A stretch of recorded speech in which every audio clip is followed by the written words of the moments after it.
로마서 9장. 나는 그리스도 안에서 진리를 말하고 거짓말을 하지 않습니다. 이것은 성령 안에서 내 양심이 확증하는 사실입니다. 내게는 큰 슬픔이 있고 내 마음속에는 고통이 쉴 새 없이 밀려옵니다. 나는 내 동포, 내 동족들을 위해서라면 나 자신이 저주를 받아 그리스도로부터 끊어져도 좋다는 각오가 되어 있습니다.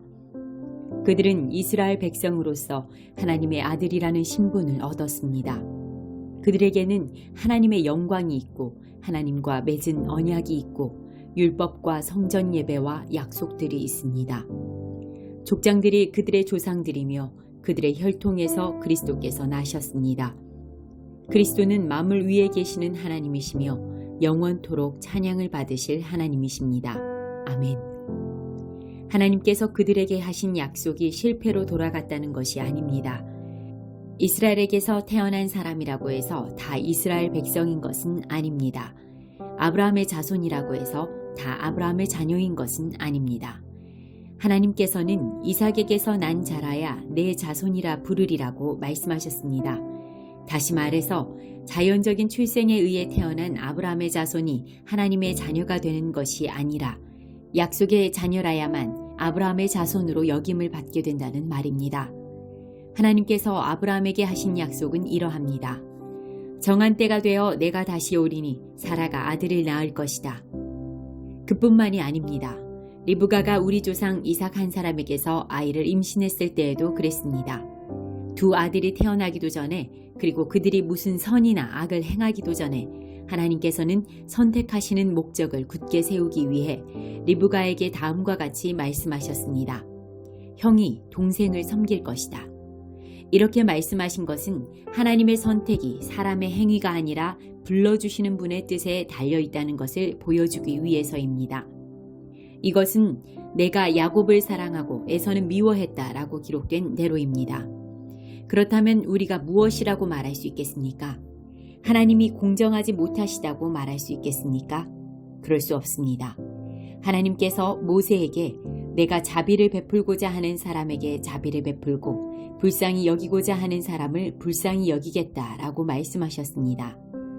그러므로 모든 것이 사람의 요구나 노력에 달려있는 것이 아니라 하나님의 자비에 달려있는 것입니다. 이런 이유로 하나님께서는 파라오에게 내가 너를 왕으로 세운 것은 너를 통해 내 능력을 나타내고 내 이름을 온 땅에 두루 전하기 위함이다 라고 말씀하셨던 것입니다. 그러므로 하나님께서는 그분의 뜻대로 어떤 사람에게는 자비를 베푸시고 또 어떤 사람은 완고하게도 만드십니다. 그러면 여러분 중에서는 나에게 이렇게 말할 사람이 있을지 모르겠습니다. 그런데 왜 하나님께서는 우리가 잘못했다고 우리를 책망하시는가? 하나님의 뜻을 거스를 사람이 누가 있단 말인가?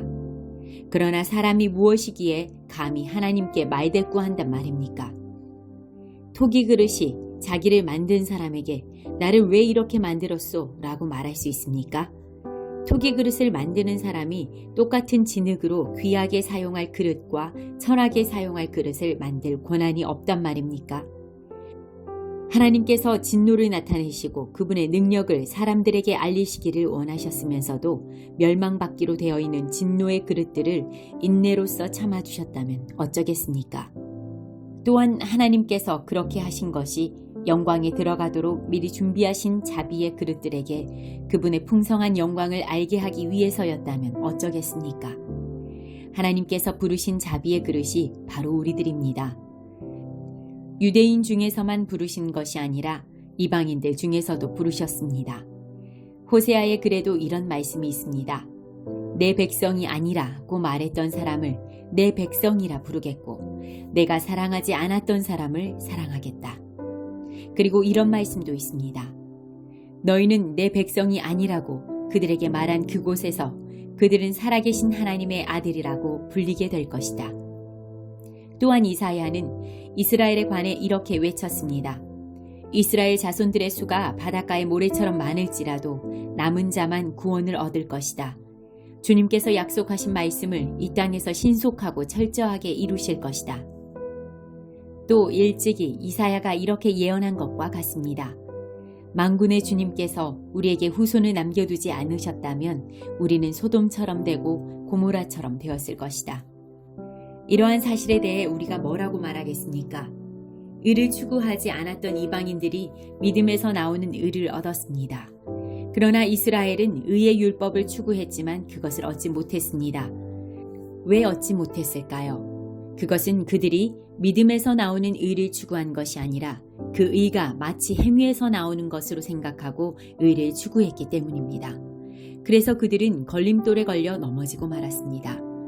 성경에 보아라, 내가 시온의 사람들의 발에 부딪히게 하는 돌과 사람들을 걸려 넘어지게 하는 바위를 놓으리니 그를 믿는 사람은 부끄러움을 당하지 않을 것이다 라고 기록된 것과 같습니다. 10장. 성도 여러분, 나는 내 동족 이스라엘 백성이 구원받을 수 있기를 하나님께 진심으로 갈망하며 기도합니다. 이스라엘에 관해 나는 이렇게 증언할 수 있습니다. 그들은 하나님께 대한 열심이 있습니다만 그 열심이 지식에 기초하고 있지 않다는 것입니다.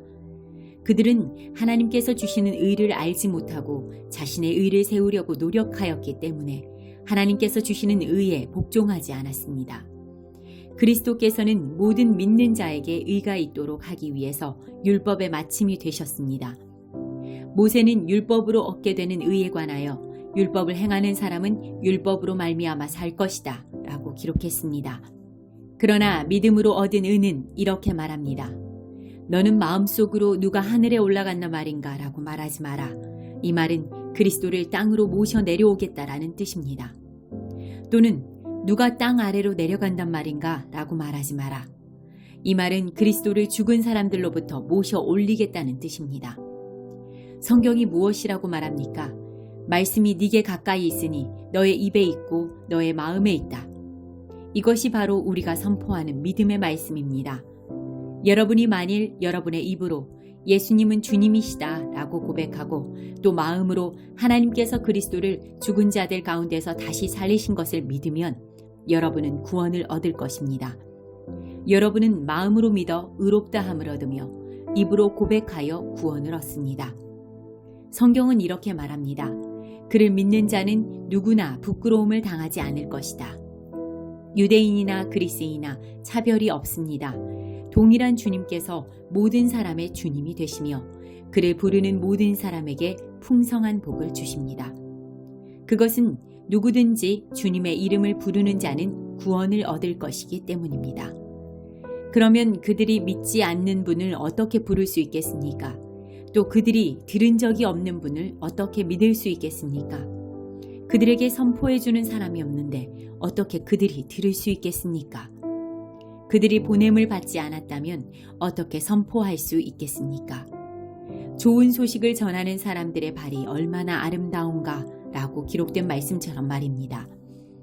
그러나 이스라엘 백성이 다 복음을 받아들인 것은 아닙니다. 이사야가 이렇게 말하였습니다.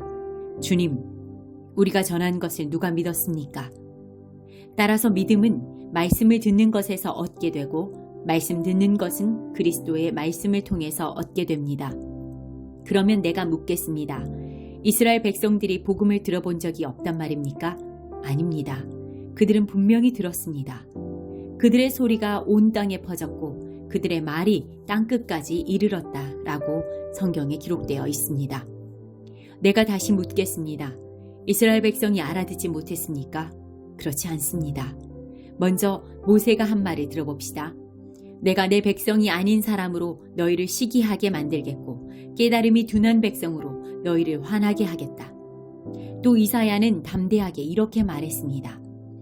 나를 찾지 않던 사람들에게 내가 만나주고 나를 구하지 않던 사람들에게 내가 나타났다. 그러나 이스라엘에 관해 하나님께서는 복종하지 않고 거역하는 백성을 향해 나는 하루 종일 내 손을 내밀었다고 말씀하셨습니다. 11장. 그러므로 내가 묻겠습니다. 하나님께서 자기 백성을 버리셨습니까? 절대로 그렇지 않습니다. 나 자신도 이스라엘 사람이요 아브라함의 후손이며 베냐민 지파 출신입니다. 하나님께서는 전에 택하신 자기 백성을 버리지 않으셨습니다. 여러분도 성경이 엘리야에 관해 한 말을 잘 알고 계실 것입니다. 엘리야는 이스라엘을 고소하며 하나님께 이렇게 호소하지 않습니까?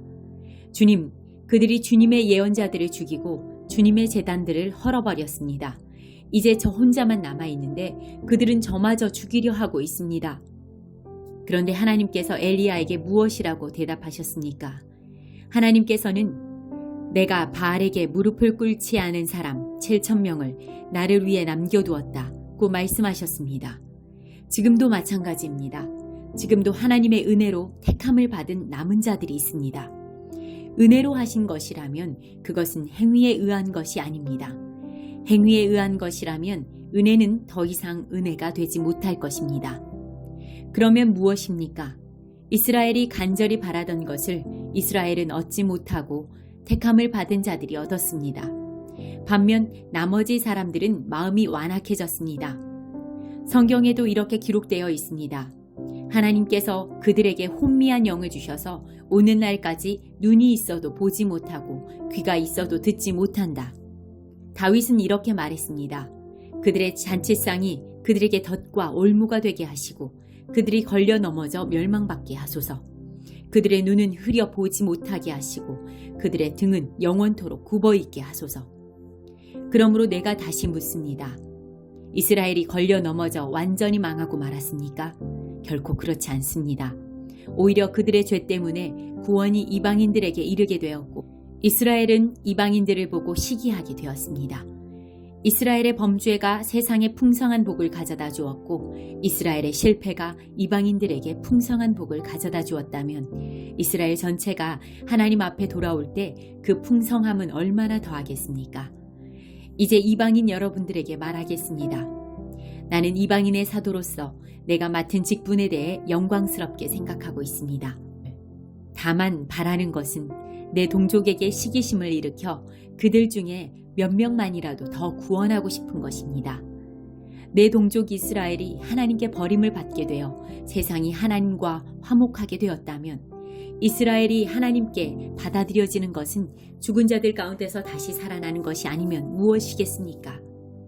처음 떼내어드린 반죽의 일부분이 거룩하면 반죽 전체가 거룩하고 나무 뿌리가 거룩하면 가지도 거룩한 법입니다. 참 올리브 나무의 가지 중에서 얼마를 잘라낸 뒤 야생 올리브 나무 가지인 여러분을 원가지에 접붙이면 접붙여진 가지는 참 올리브 나무로부터 올라오는 양분을 받게 됩니다. 그러니 여러분은 잘려나간 가지를 향해 자랑하지 마십시오.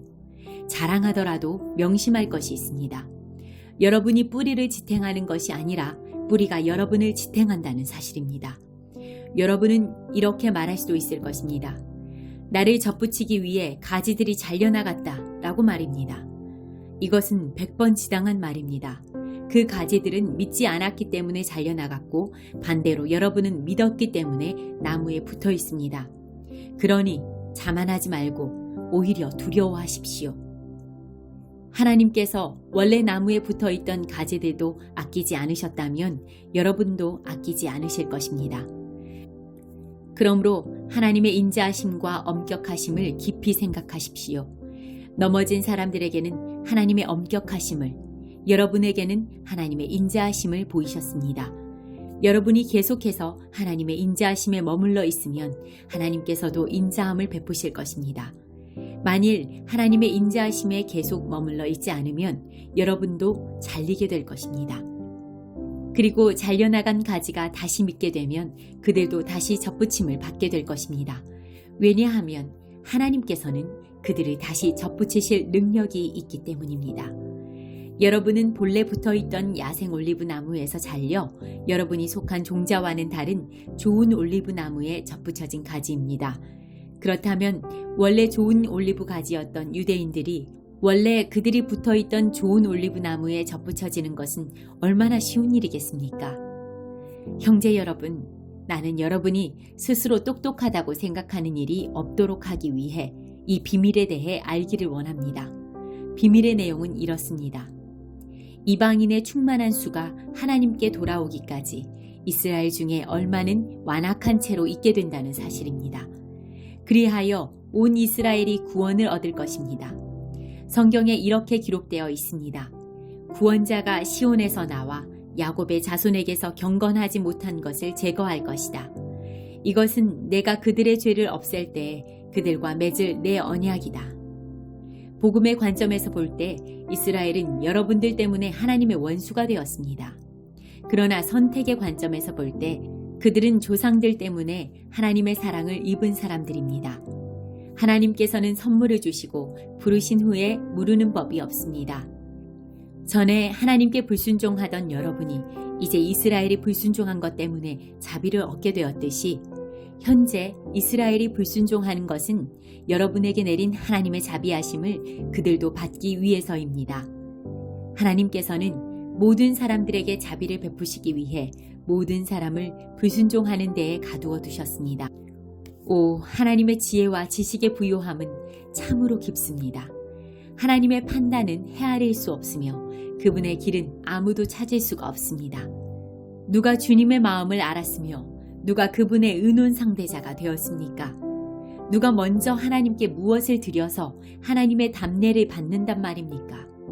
이는 모든 것이 하나님께로부터 나왔고 하나님의 보살핌으로 보존되며 하나님의 영광을 위해 존재하기 때문입니다. 하나님께 영광이 영원토록 있기를 원합니다. 아멘.